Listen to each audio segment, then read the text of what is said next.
medio mes para hacerlo. Si usted vive solo o no vive con creyentes, pueden asociarse entre creyentes y compartirlos en una casa. Siéntanse en libertad por GPS, como deseen. La idea es, obviamente, celebrar la Santa Cena y el contexto de hogar es muy apropiado para eso. Es muy importante, le digo a los padres, que le enseñen a sus hijos la importancia de la Santa Cena. ¿Por qué fue tan importante para Jesús? Y que les digan a sus hijos adolescentes la importancia de la Santa Cena. Porque eh, un protocolo humano que ponemos, pero lo hacemos por reverencia a este sacramento, es que lo toman solamente los bautizados conforme al Evangelio de Jesús. Los adolescentes hacen parte de esos bautizados, pero ellos deben saber que es un privilegio. Entonces, en cada reunión de Santa Cena que se haga de aquí en adelante en febrero, todos los bautizados, incluidos los adolescentes, debemos participar de este privilegio. Entonces, hagan una reunión para Dios, donde celebren la Santa Cena y a los que sea necesario explicarles un poco más el mandato, pues explicarlo y hacerlo para el Señor. Ustedes tienen la libertad de coordinar eso. El Evangelio es generacional. Cuando se habla del Dios de Abraham, el Dios de Isaac y el Dios de Jacob, se está marcando la importancia de transmitir la verdad de forma generacional. Por eso son tan importantes todas las edades, absolutamente todas. Hace algunos años, cuando llegué a este lugar y era joven y no tenía barriga, hace muchos años, me llamó la atención una patinadora del barrio. Patinaba en un solo patín. El otro patín lo tenía la amiguita, que era más o menos de la misma edad, unos 10 años tendría. Y tuve la oportunidad de acercarme a esta familia de alguna forma, a compartir la palabra en diferentes espacios, eran varias hermanas. Y esta niña, patinadora de un solo patín en las calles de la Perseverancia, de vez en cuando me hacía una que otra pregunta. Martín, ¿y si los ángeles tal cosa? ¿O y si Dios tal cosa? ¿Y si la Biblia tal cosa? Y yo dije, ¿qué niña está tan inteligente? Yo dije. Y me pregunté, ¿qué propósito tendrá Dios con ella? Ese interrogante debe salirnos siempre con los niños, con los adolescentes. Pasaron los años y ahora esta niña ya no patina en las calles de la Perseverancia. Ahora camina las calles de Tulsa, Oklahoma, y ya no es patinadora, sino predicadora. Y es de esta casa. Están haciendo un proyecto de plantación allá, otras personas que no son de esta congregación, pero ella decidió unirse allá, con el aval obviamente nuestro, y estar haciendo un trabajo allí donde ella tiene la oportunidad de predicar. Para mí es un gozo eh, ver que al pasar de los años, cómo Dios tiene en mente las generaciones. Y aún me da más gozo decirles que esa predicadora está aquí hoy con nosotros y nos va a compartir la palabra. Dianita Terá, ve por aquí.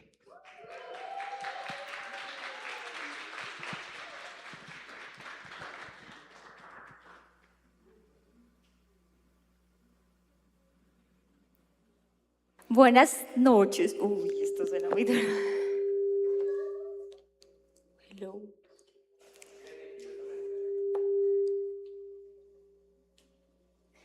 Me pasa, gracias Martín por la introducción tan bonita, casi me haces llorar. Em, Me pasa algo muy extraño porque en Estados Unidos tengo el nombre de casada. En todos mis papeles me llamo Diana Cervantes, Diana Cervantes, Diana Cervantes, Diana Cervantes. Y cuando llego acá a Bogotá, me llamo Diana Terán, porque mi cédula dice Diana Terán, no tengo el apellido de casada. Entonces, ¿cómo me presento? Estaba preguntando, ¿será que soy Diana Terán, Diana Cervantes? ¿Qué digo? Entonces estaba pensando en eso, pero pues soy Diana Terán Cervantes. Soy también, soy eso. Les quiero contar que, como decía Martín, vivo en Oklahoma. Hace ya 8 años. Me gusta la ciudad, es un lugar bonito para mí. No a mucha gente le gusta porque es frío, porque todos prefieren Nueva York, otras ciudades más famosas, pero para mí Tulsa, Oklahoma ha sido un lugar muy especial.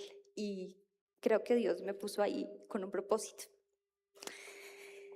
Y les quiero contar más de mí. Para los que no me conocen, tengo 38 años de edad. Nunca me ha dado pena decir mi edad. A mis hermanas sí dice, ay, no diga mi edad, no me gusta la edad. Pero nunca me he sentido, nunca he sentido eso y tengo 38 años de edad. Resulta que soy predicadora, como decía Martín en este caso. Y cuando digo predicadora, ustedes se imaginan iglesias, púlpitos, micrófonos, escenarios, el Movistar Arena, no, mejor dicho, esta predicadora. Pero resulta que mi experiencia no es de esa manera. Mi experiencia ante un público es mínima, es súper pequeñita. No tengo experiencia predicando ante un púlpito. Mi predicación, sí tengo experiencia, 38 años de experiencia predicando. Esta experiencia ha sido predicándome a mí misma. Todos los días, desde que me levanto hasta que me acuesto, me estoy predicando, siempre. Y no creo que sea la única. En la Biblia tenemos un ejemplo, voy a hablar en este caso de un ejemplo, donde muestra que la persona más influente en tu vida o que más te influencia eres tú mismo. No hay una persona, por ejemplo, si yo me voy a demorar aquí 2 horas predicando, ¿qué es lo que me voy a demorar? No, mentiras. Si me voy a demorar 2 horas aquí hablando, ustedes no van a, yo no voy a ser la persona que ustedes más van a escuchar. La persona que ustedes más van a escuchar hoy es ustedes mismos y se han venido escuchando todo el día.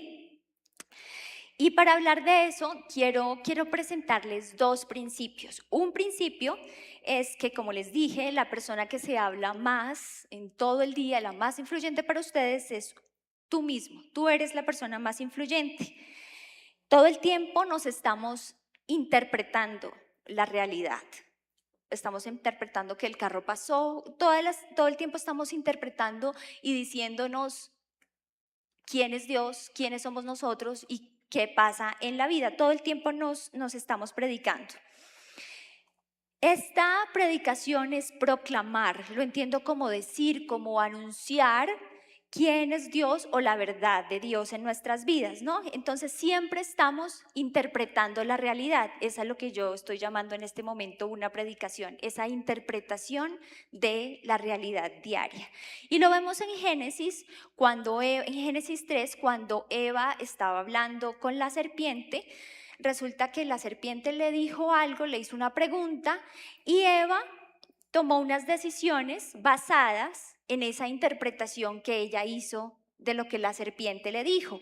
Ella reinterpretó unos pensamientos que tenía de Dios y de sí misma dijo, bueno, voy a ser más sabia, voy a ser como Dios, y tomó una decisión de tomar el fruto, ¿no? Ella escuchó unas palabras de la serpiente y resulta que hizo una interpretación y dijo, esto suena como interesante, y sus pensamientos empezaron a decirle, sí, esto suena interesante, esto está bien, y ella tomó una decisión basada en eso que ella se dijo, en lo que escuchó y en lo que ella entendió de lo que ella escuchó. Resulta que eso es el primer principio, siempre nos estamos predicando algo. Y el segundo principio que tengamos en cuenta, quiero que tengamos en cuenta para empezar a hablar del tema que les voy a hablar, es que nosotros no vivimos por los hechos, por las situaciones, sino cómo los interpretamos. Les voy a dar un ejemplo. Puede llover ahorita y una persona dice, ay, me voy a salir a trotar. Y otra dice, ay, no, qué pereza, me voy a dormir. Entonces, el hecho es el mismo, pero las interpretaciones de ese hecho y por ende los resultados son diferentes, ¿cierto? Entonces, no vivimos determinados por lo que sucede, sino por lo que entendemos de lo que sucede o lo que nos decimos y nos predicamos acerca de lo que sucede. Vemos en la Biblia, en Números 13, que Moisés mandó a unos espías a la tierra prometida, ya estaban casi por entrar, y les dijo, tráiganme, vayan, miren qué hay allá.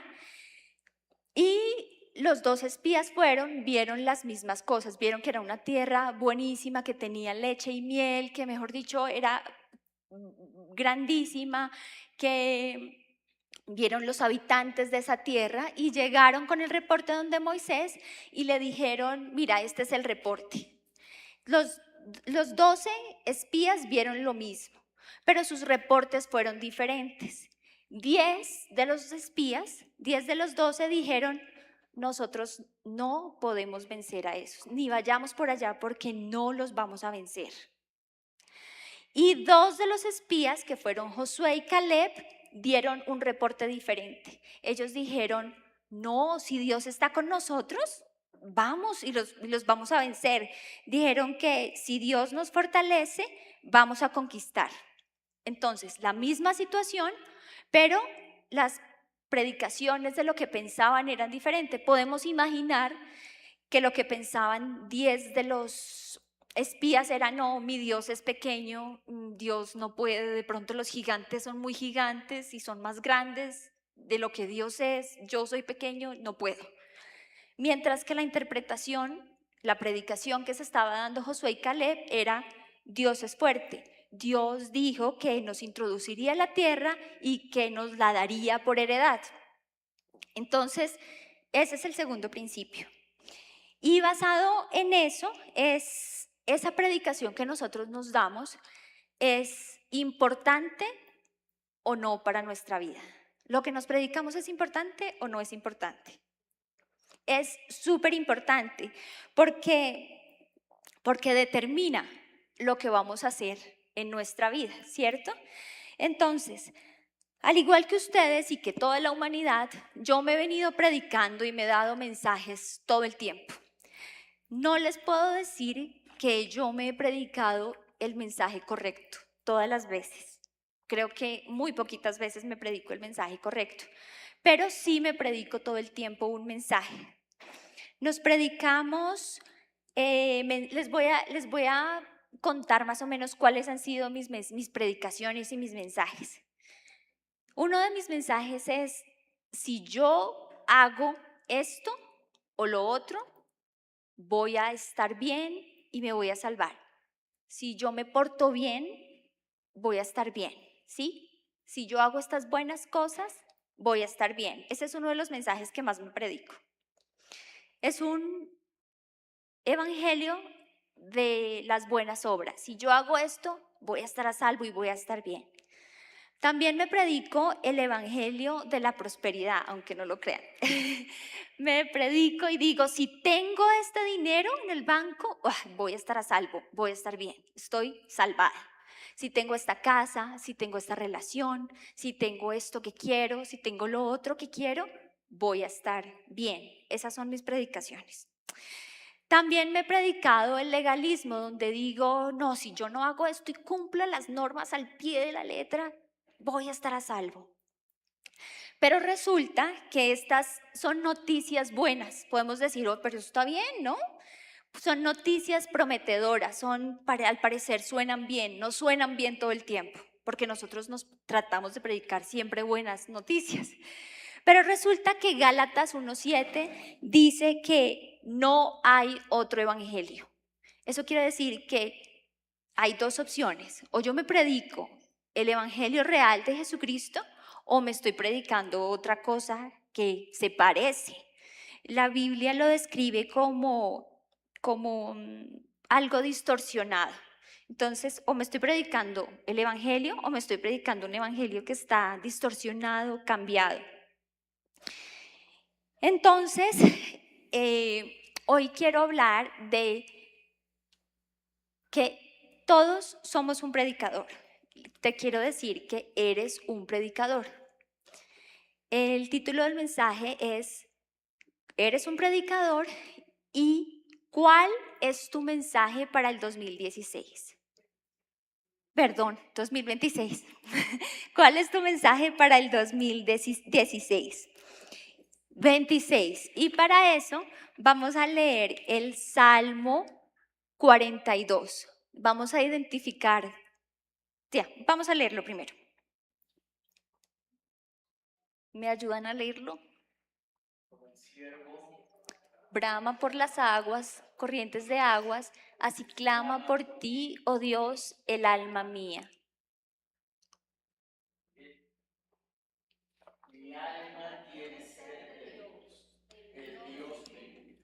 ¿Cuándo vendré y me presentaré delante de Dios? Fueron mis lágrimas mi pan de día y de noche, mientras me decían todos los días, ¿dónde está tu Dios? Me acuerdo de estas cosas y derramo mi alma dentro de mí, de cómo con la multitud y la conduje hasta la casa de Dios, entre voces de alegría y de alabanza del pueblo en fiesta. ¿Por qué te abates, oh alma mía, y te turbas dentro de mí? Espera en Dios, porque aún he de alabarle, salvación mía y Dios mío. Dios mío, mi alma está abatida en mí. Me acordé, por tanto, de ti en esta tierra del Jordán y de los hermonitas desde el monte de Mizar. Un abismo a otro la voz de llama a otro la voz de sus cascadas. Todas sus ondas y tus olas han pasado sobre mí. Pero de día mandará Jehová su misericordia y de noche su canto estará conmigo y mi oración al Dios de mi vida.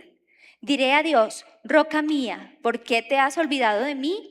¿Por qué andaré yo enlutado por la opresión de mi enemigo? Como quien hiere mis huesos, mis enemigos se enfrentan, diciéndome cada día, ¿dónde está tu Dios? ¿Por qué te abates, oh alma mía, y por qué te turbas dentro de mí? Espera en Dios, porque aún he de alabarle, salvación mía y Dios mío. Vamos a orar. Cierra sus ojos un momento y vamos a decirle a Dios que nos hable en esta noche. Señor, ponemos tu palabra, Señor, que tu palabra sea expuesta y que penetre en cada corazón, Dios, que tu espíritu hable a nuestras vidas, abrimos nuestro entendimiento, Señor, y tomamos lo bueno y desechamos lo malo, Señor. Te entregamos este tiempo en el nombre de Jesús, amén. Entonces, con este salmo vamos a identificar primero qué le está pasando al salmista, vamos a identificar, él se está predicando algo, vamos a identificar qué predicación se está haciendo y si es una predicación correcta y una predicación equivocada. Vamos a identificar las dos, ¿sí? Vamos a ver primero la situación del salmista. Es una situación de sufrimiento. Es una situación de un sufrimiento real, prolongado y desorientador. El Salmo 42, el que está hablando aquí no es una persona que no conoce de Dios, no es un ateo, ni es un pueblo enemigo de Dios, no. Es una persona que guía al pueblo a Dios, que alaba a Dios, que está en el templo, que sirve en el templo, y que le sirve a Dios, ¿no? El Salmo 42 nos deja ver que es un creyente teniendo una experiencia real de sufrimiento. Este hombre no se está imaginando cosas ni está exagerando su dolor, sino que está realmente experimentando una situación difícil. Vamos a definir su situación. ¿Cuál era su situación? Era un creyente que estaba fuera de su lugar. El salmista nos da pistas de la ubicación y dice que está en las regiones al norte de Israel, o sea que estaba lejos de Jerusalén, estaba lejos del templo. Era un exilio, no nos deja saber si era de qué tipo de exilio, no nos deja saber por qué, pero resulta que estaba lejos, estaba desplazado. Y es un lugar en el cual él no debería estar. Para un levita, porque era de la tribu de Leví, resulta que esto significaba no solamente, yo soy colombiano y me mudo a otro país y ya, y sufro y es terrible. No, esta situación geográfica para él significaba que su trabajo, que su profesión, que todo lo que su rutina, su familia, todo lo que él hacía estaba en ese lugar. Entonces era como si le hubieran quitado, arraigado su profesión, su familia, su estatus, porque él lo vamos a ver lo podemos ver aquí, que él decía que él guiaba al pueblo y todo el mundo estaba feliz y tenía un estatus, ¿sí? Entonces se le fue quitado, perdió cosas, perdió parte de quién era él. Era una situación difícil. También nos damos cuenta que este sufrimiento es un sufrimiento que se prolonga por mucho tiempo. En uno de los versículos dice que mis lágrimas han sido mi pan de día y de noche. Dice que resulta que no era un sufrimiento que uno dice, ay, tengo este dolor hoy y mañana ya se me pasa. No, era un sufrimiento crónico, un sufrimiento que da de día y de noche. Yo volteo a mirar, pero eso ya pasó hace hartísimo y yo sigo en la misma situación y seguía en la misma situación el salmista.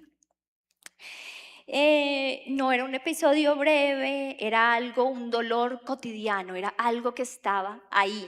No sé si ustedes han pasado o pueden ponerse en el lugar del salmista, y dice que sus lágrimas ya no eran su reacción de ay, de que algo pasó, sino eran su pan diario, era una cosa de todos los días. También vemos que el pasado era como una herida, era algo que le dolía. Él decía, me acuerdo de estas cosas y derramo mi alma dentro de mí. Recuerda cuando la pasaba bien, cuando tenía esta cosa que tenía, esta casa, esta situación, este estatus, esta salud, estos amigos. Recuerda cuando tenía todas esas cosas, cuando guiaba al pueblo en la alabanza y estaba bien, cuando adoraba en la casa de Dios, cuando estaba completo. Antes él se sentía completo, pero resulta que ahora en su realidad no tenía lo que ahora no tiene lo que antes tenía, ¿no? Entonces el pasado era como ese sufrimiento. También tenía, aparte de todo ese dolor que sentía, el estar lejos, bueno, todo ese sufrimiento que él tenía, resulta que también tenía una presión externa, tenía una gente que se burlaba de él, o sea, al caído caerle. Tenía unas personas que le decían, ¿y dónde está tu Dios? ¿No es que tú eres cristiano? Pero ¿por qué estás así? ¿Por qué estás tan mal y llorando y lejos y no tienes esto y no tienes lo otro?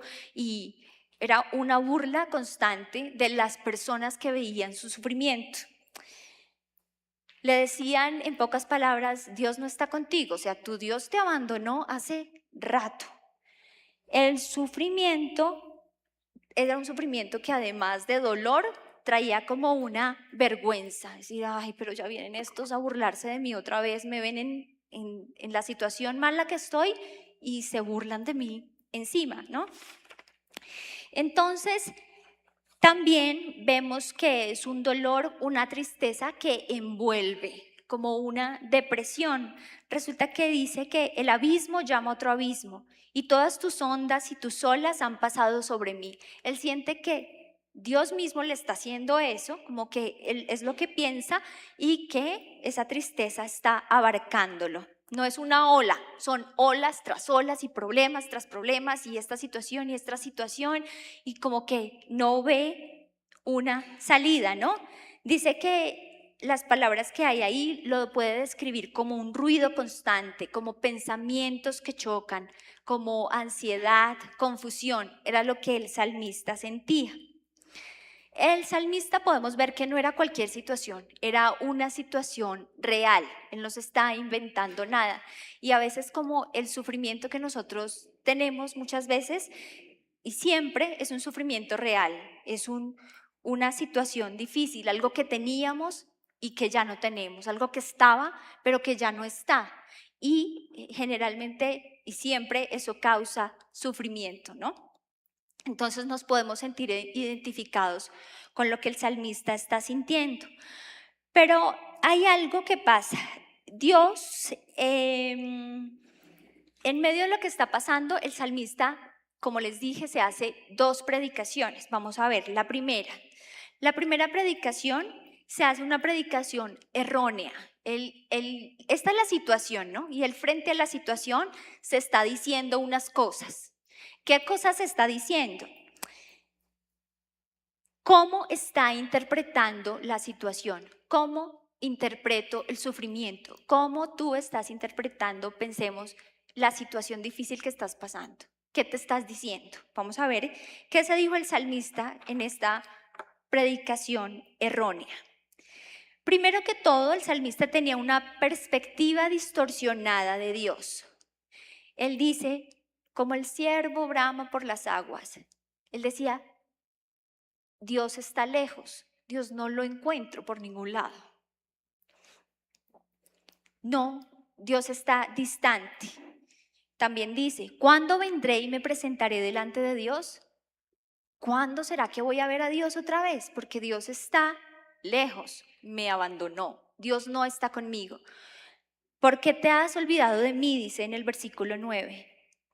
Resulta que ese sufrimiento, esa situación, esa interpretación que él se dio, dijo, Dios está lejos de mí y no está conmigo, me abandonó.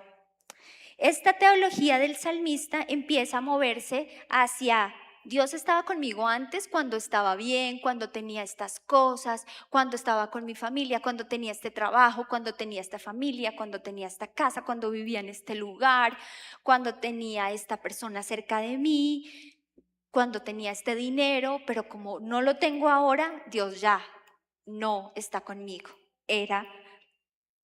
Es una de las cosas que él se estaba diciendo. Dios no es, y las personas que estaban alrededor de él se lo decían. Dios, ¿dónde está? Te abandonó, ¿no? Entonces, es un cristiano, podemos decir, o interpretarlo hoy, es un cristiano que no niega a Dios porque no está diciendo, ay Dios, tú no existes. No, está diciendo, traduce el sufrimiento como un Dios lejano. Y eso es lo que él se está diciendo. Y tengan en cuenta que el salmista era en Jerusalén quien lideraba a las personas a la presencia de Dios con cantos, con los utensilios en el servicio, bueno, todas las cosas que un levita hacía en el templo. Entonces, pero tenía la perspectiva de un Dios lejano. Esto deriva una serie de problemas. Primero, como mi visión de Dios está distorsionada, yo digo Dios está lejos, lo que pasa es que todo empieza a desubicarse y mi salvación no está bien ubicada tampoco, todo se corrió. El salmista empieza a decir, todo estará bien, no dice, ¿no? Pero se puede interpretar que ve su salvación en las circunstancias. Dice, todo estará bien cuando las circunstancias cambien. Me acuerdo cuando yo iba con la multitud y todo.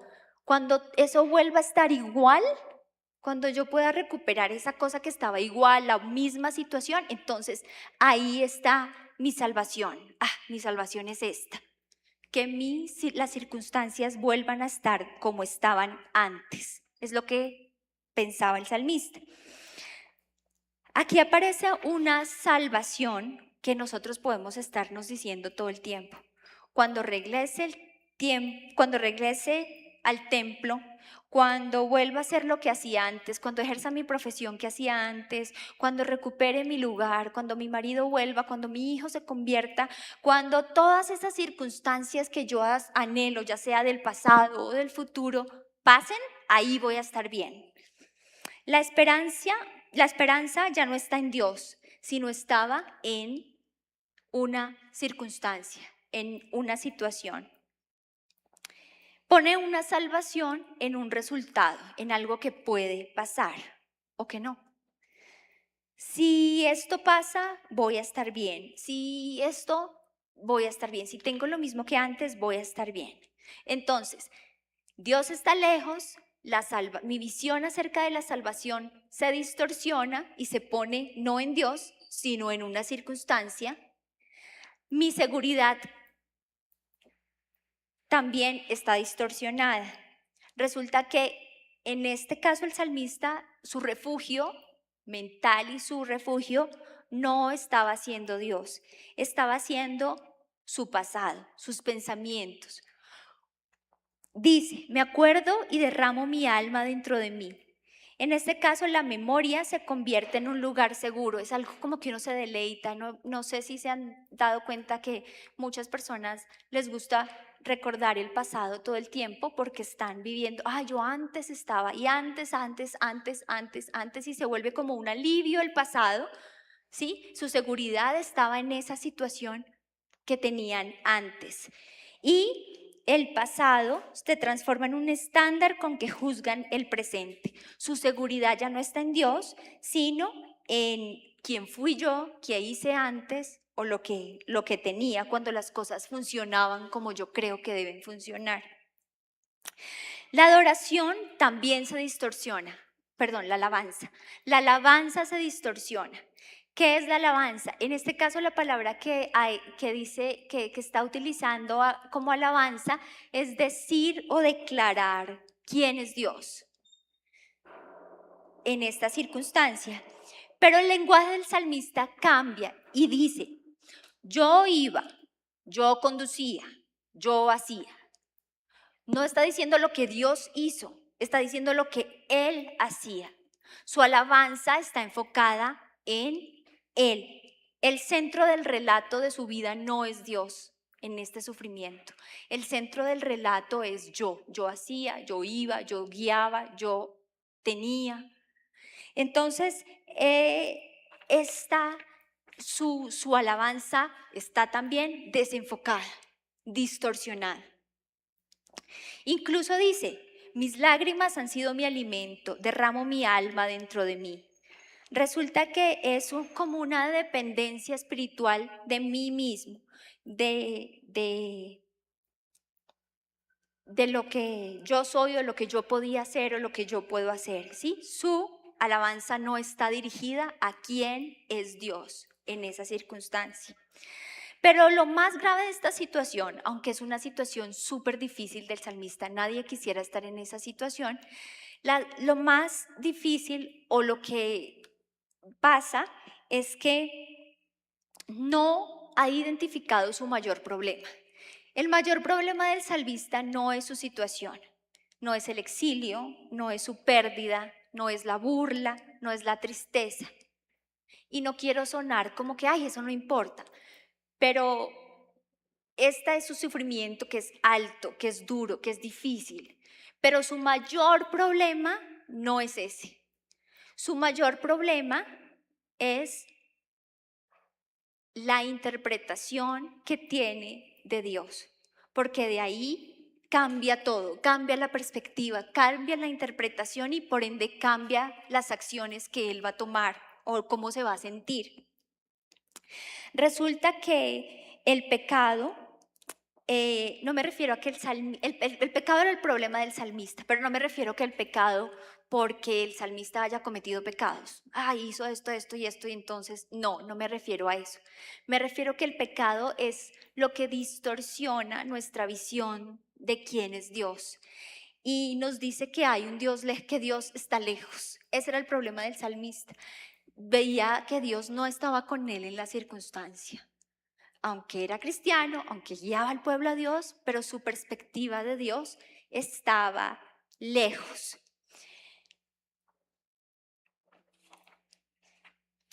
Su seguridad estaba en las circunstancias. Bebe de ti mismo. Dios no te ve, Dios no te pone atención. No, Dios está muy lejos. Hasta aquí el salmista se predicaba un evangelio erróneo, este evangelio falso que interpreta la realidad sin la verdad de Dios completa. Aquí es donde muchos cristianos vivimos, lastimosamente. Yo, cuando tengo un problema o cuando me he dado cuenta que digo, no actúo como si Dios estuviera lejos. No negamos a Dios, no niego a Dios, pero sí vivo como si Él estuviera tan lejos que tengo que estar persiguiéndolo. Dios, pero lo bueno es que el Salmo no termina aquí. El Salmo tiene un giro de 180 grados, da un giro y pasa algo increíble. Resulta que el salmista empieza a tener una perspectiva diferente. Él se interrumpe su predicación errónea, interrumpe lo que está pensando y empieza a predicarse algo diferente. El dibujo que tengo en mi mente acerca de la situación del salmista es este.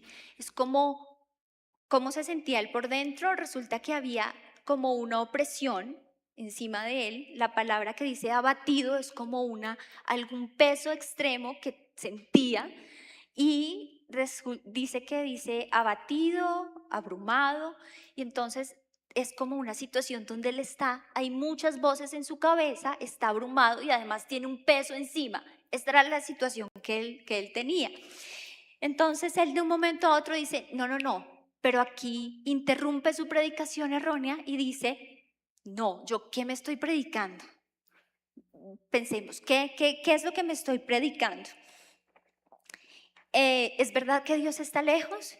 ¿Es verdad que no le importo?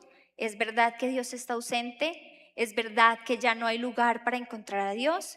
¿Es verdad que Dios se olvidó de mí? ¿Es verdad que Dios no está conmigo aquí? Y cambia su predicación. Lo más importante, lo más asombroso de esto es que la situación del salmista no cambia. Su situación es la misma.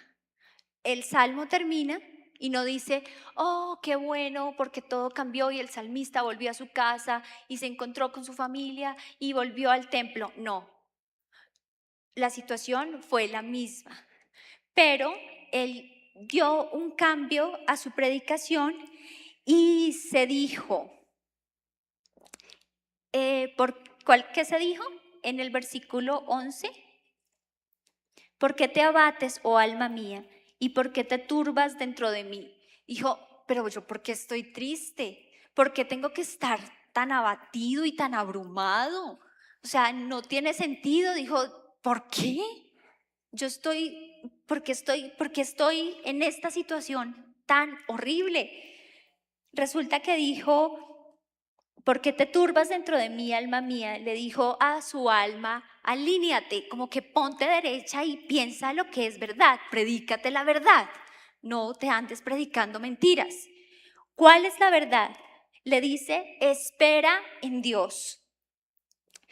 Resulta que donde antes se predicaba distancia, ahora se predica esperanza. Dice, espera en Dios. Ya no dice, cuando esto pase, mi esperanza es que esto funcione, mi esperanza es que esto vuelva, mi esperanza es que esto, sino mi esperanza dice, organiza tu esperanza, ¿dónde está tu esperanza? Es increíble, digo, Dios es increíble. Organiza tu esperanza, ¿dónde está tu esperanza?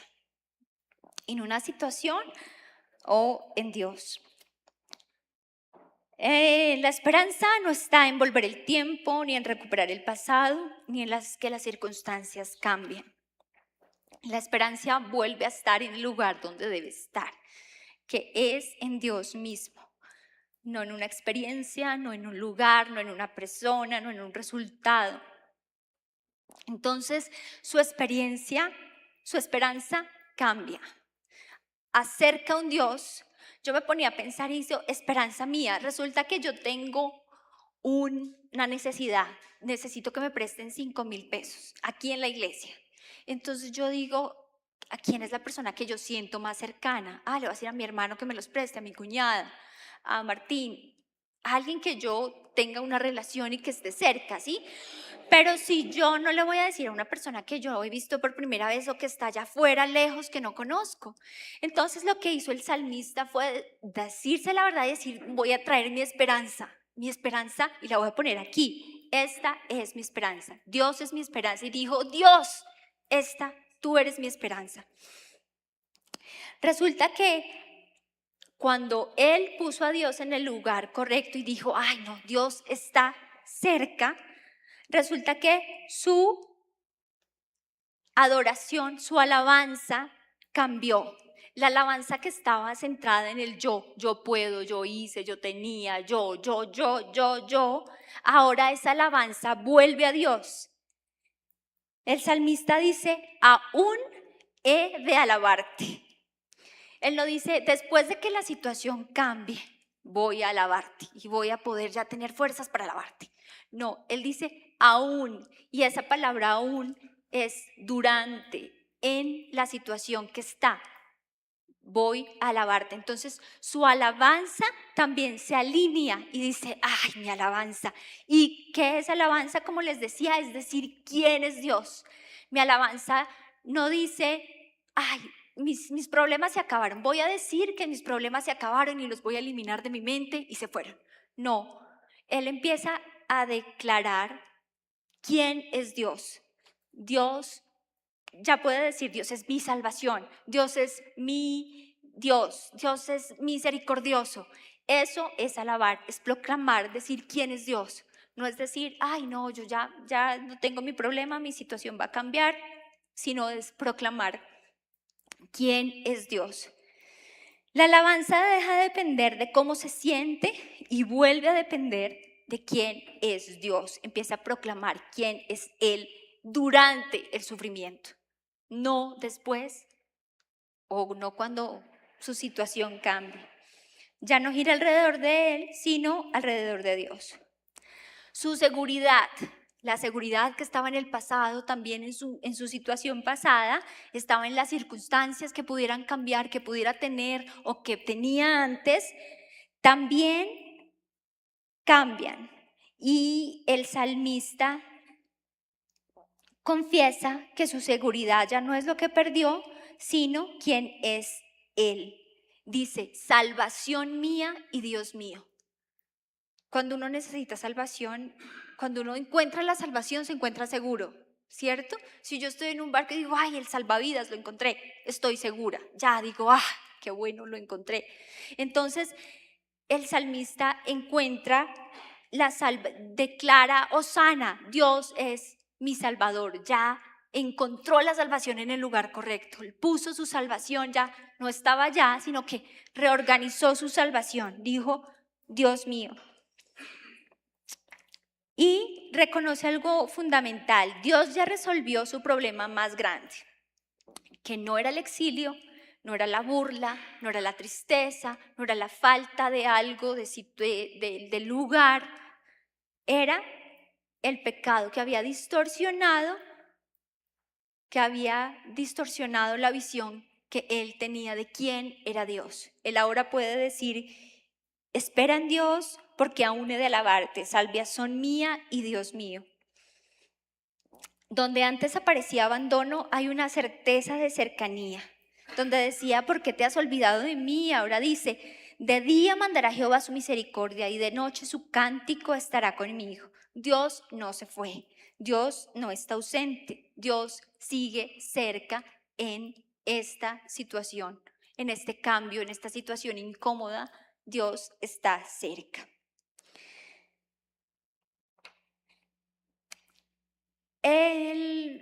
Esa predicación errónea, ¿por qué digo que nosotros nos podemos predicar? Al comienzo decía yo que nos podíamos predicar dos tipos de evangelio, ¿no? Un evangelio falso o un evangelio, el único correcto que hay. Y aunque el salmista no tenía la certeza que tenemos nosotros, ni la obra de Jesucristo, él trajo lo que tenía a su mano, que era, conocía quién es Dios, tenía un pacto y lo trajo y lo acercó y dijo, Dios había dicho a Moisés que él iba a ser tú serás mi Dios y yo seré tu Dios, ¿cómo es? Tú serás mi pueblo y yo seré tu Dios. Él tenía una promesa donde Dios no iba a estar cerca. Dice, en Deuteronomio dice que Jehová tu Dios es el que va contigo, no te dejará ni te abandonará. Había un pacto. Él dijo, voy a tomar ese pacto. Y como nosotros, como cristianos del 2026, tenemos un pacto mayor. Lo que hizo Jesucristo en la cruz fue resulta que dice que nosotros estábamos alejados de Dios, ¿no? Por cuanto todos pecaron, están destituidos. Resulta que la verdad es que sí, estábamos lejos. Dios estaba muy lejos de nosotros. Pero lo que hizo Jesús fue cerrar la brecha y acercar a Jesús. Entonces, como cristianos, nunca podemos decir, Dios está lejos. Dios me abandonó. Es tanta la cercanía que el Espíritu Santo habita dentro de nosotros. Y ese es un privilegio que el salmista no tenía. Pero aún así dijo, ay, por la fe voy a agarrar a Dios, que tengo estas promesas y este pacto antiguo que tenía. Pero nosotros podemos decir que Dios nunca estará lejos de ti. Nunca vamos a decir como el salmista, como el siervo brama por las aguas, porque no, Jesús dijo, yo soy el agua de vida y el que viene a mí no tiene sed jamás. Y nosotros, Jesús hizo posible que nosotros pudiéramos estar cerca al Padre. Y Dios está cerca. ¿Cómo podemos también verlo? En Romanos 8 dice, no hay pues ninguna condenación para los que están en Cristo Jesús. La condenación y lo que nos separaba no existe más y la barrera fue removida, la condenación ya no existe, la brecha entre Dios y nosotros fue cerrada. Y aun cuando nosotros éramos enemigos, dice la Biblia, Dios hizo posible que estemos cerca a Él. Así que nuestra predicación debe estar alineada en eso, predicarnos el Evangelio de Jesús. ¿Qué es predicarse el Evangelio? Es decir, Jesucristo ya hizo lo que yo no podía hacer, acercar a Dios. Y si yo tengo a Dios y conozco quién es mi Dios, voy a estar segura, mi alabanza va a estar en el lugar correcto. Sí, el Evangelio resulta que no es solo para el pasado. A veces pensamos que el Evangelio es para, oh, me salvé y recibí la oración de fe y ahí quedó el Evangelio. O lo decimos, no, el Evangelio es para cuando el futuro, cuando Cristo venga por la iglesia y ya, para esa función es el Evangelio. Pero resulta que el Evangelio es para hoy, para mañana y para todo el 2026. El hecho, lo que hizo Cristo en la cruz, la muerte, su resurrección, es la certeza de que Dios nunca va a estar lejos, de que nunca va a estar lejos, de que nada nos podrá separar del amor de Dios, de que, y aún eso me da confianza. A veces uno piensa, no, yo tengo la salvación, sí, yo sé que la salvación es futura y está de pronto más allá, pero dice que el que no escatimó a su propio Hijo, sino que lo entregó por todos nosotros, ¿cómo no nos dará también con Él todas las cosas? Entonces, eso que hizo Jesús nos da lo que necesitamos día a día para enfrentar cada situación. El Evangelio y la predicación que nos debemos hacer todos los días es el Evangelio de Jesús. Es que Cristo ya cerró la brecha, es que Jesús está entre nosotros, que habita en ti. Y podemos verlo como nuestra esperanza, como nuestra salvación, como alguien digno de nuestra confianza. Dios no escatimó a su propio Hijo, Dios es bueno, Dios es fiel y Dios está presente. El Evangelio hace algo en nosotros muy profundo, alinea nuestra mente con los deseos de Dios, con lo que Dios quiere, con lo que Dios planea para nuestra vida. Y cuando el Evangelio gobierna mi mente, gobierna mis pensamientos, mis deseos se purifican, la esperanza se reubica, mi adoración se reubica, mi seguridad se reubica. Y por eso la invitación que tengo para todos, para mí, para ustedes, es que la predicación más importante que nosotros podemos tener o para este año es el Evangelio. Debe ser Jesucristo cerca de nosotros. Y cuando esa predicación gobierna mi vida todos los días, puedo ver a Dios de la manera correcta. Y aunque las circunstancias no cambien, puedo decir que Dios es bueno, que Dios es fiel. Puedo declarar mi alabanza, va a estar en el lugar correcto y voy a seguir declarando quién es Dios. Entonces les voy a pedir que se pongan de pie y hablemos con Dios y le digamos qué vamos a predicarnos, en dónde he puesto mi esperanza, dónde he puesto mi alabanza, dónde he puesto mi seguridad. Si la hemos puesto en Él y si no, miremos dónde la hemos puesto y nos arrepintamos de eso y podamos reubicar, alinear y le podamos decir a nuestra alma: ¿por qué te abates, oh alma mía? ¿Y por qué te turbas dentro de mí? Espera en Dios, porque aún he de alabarle, salvación mía y Dios mío. Señor, en esta noche ponemos nuestra alabanza en el lugar correcto, Señor.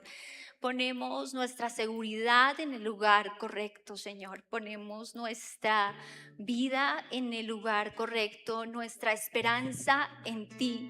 Tú eres nuestra esperanza, Señor. Tú eres nuestra única esperanza, Dios. Cuando las circunstancias se mueven, Dios, cuando no hay nada seguro, Señor, tú eres nuestra única esperanza. Ayúdanos a proclamar esta verdad todos los días, Señor. Ayúdanos a identificar qué predicaciones equivocadas nos hemos dado, Señor. En qué hemos puesto nuestra esperanza, en qué hemos puesto nuestra confianza, nuestra seguridad, nuestra alabanza, que hemos venido declarando, Señor. Hemos declarado tu nombre, quién eres tú, tu bondad, tu misericordia, tu favor, tu salvación, tu sanidad, o hemos declarado otras cosas, Dios.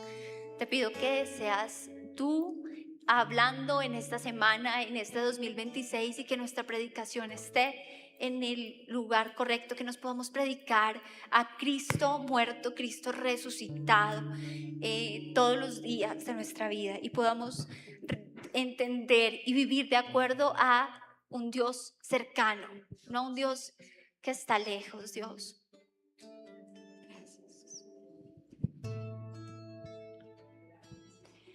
Tus ojos revelan que yo nada puedo esconder, que no soy nada sin ti, oh fiel Señor. Todo lo sabes, Señor. Todo lo sabes de mí, cuando miras el corazón, todo lo puedes ver muy dentro de mí.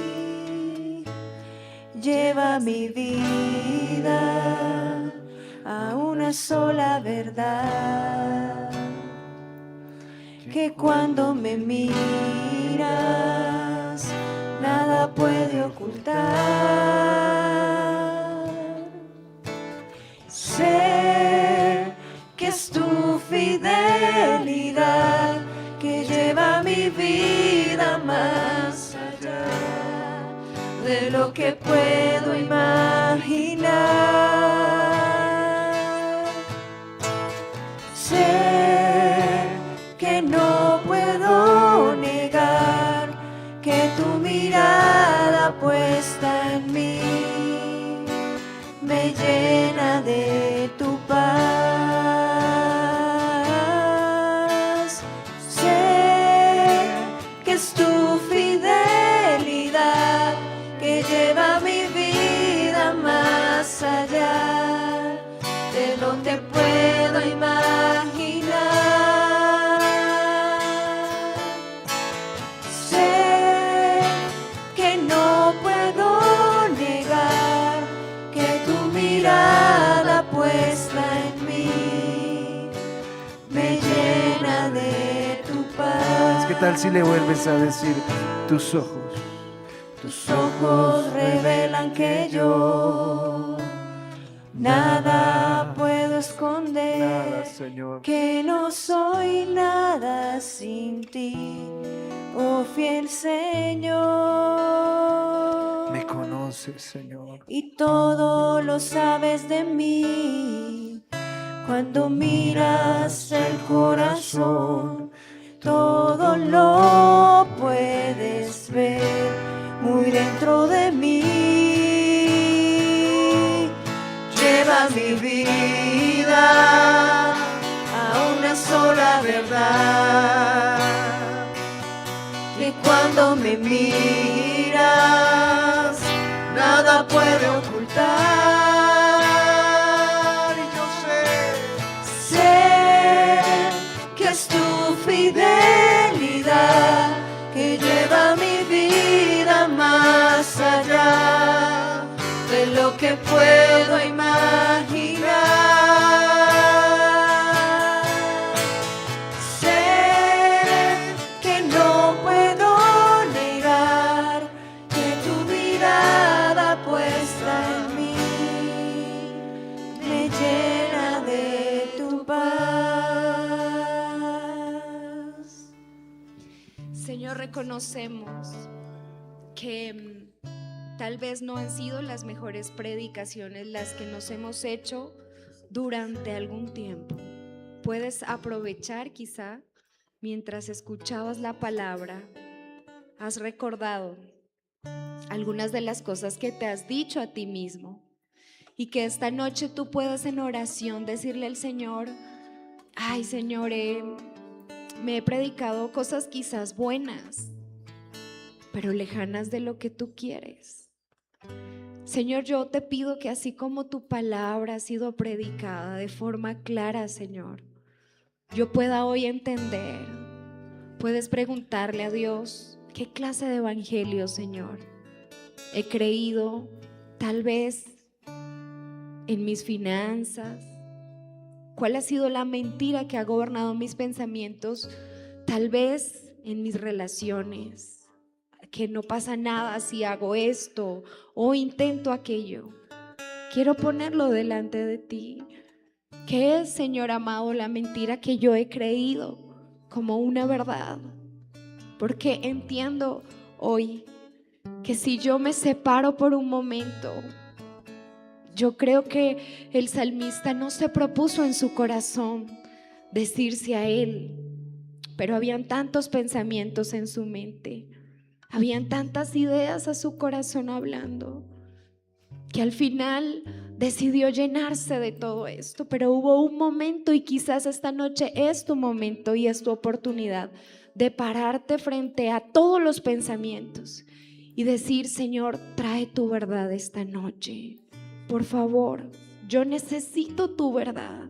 No quiero vivir lejos de ti, porque tú hiciste lo que para mí era imposible, que era acercarme a ti. Tu palabra dice que tú hiciste lo irreemplazable, lo que nada en esta tierra, Señor, pudo dar, y fue a Jesús mismo.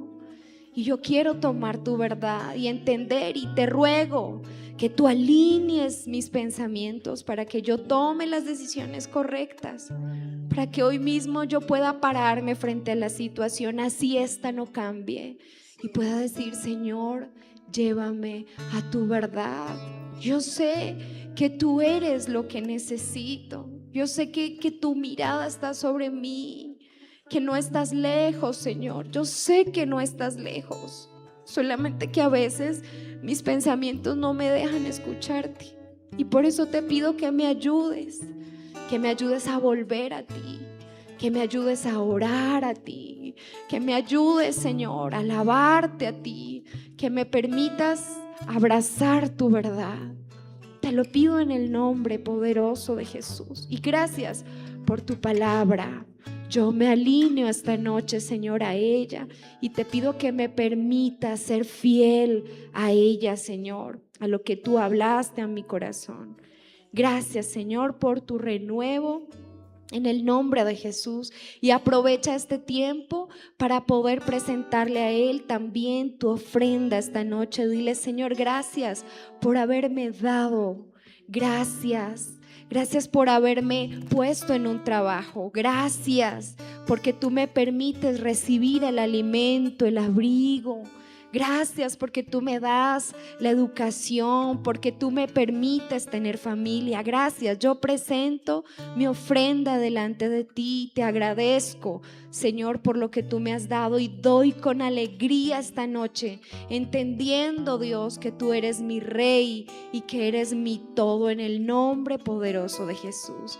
Muchas gracias, Señor. A ti que nos acompañaste en esta transmisión, te bendecimos, y a ti que fuiste valiente, saliste esta tarde de tu casa, decidiste, a pesar del cansancio, a pesar de todas las cosas, a pesar de las situaciones difíciles, pararte y decir: voy a ir a la iglesia. Te felicito y te agradezco, y te pido que si tú trajiste ofrenda, por favor vengas hasta este momento.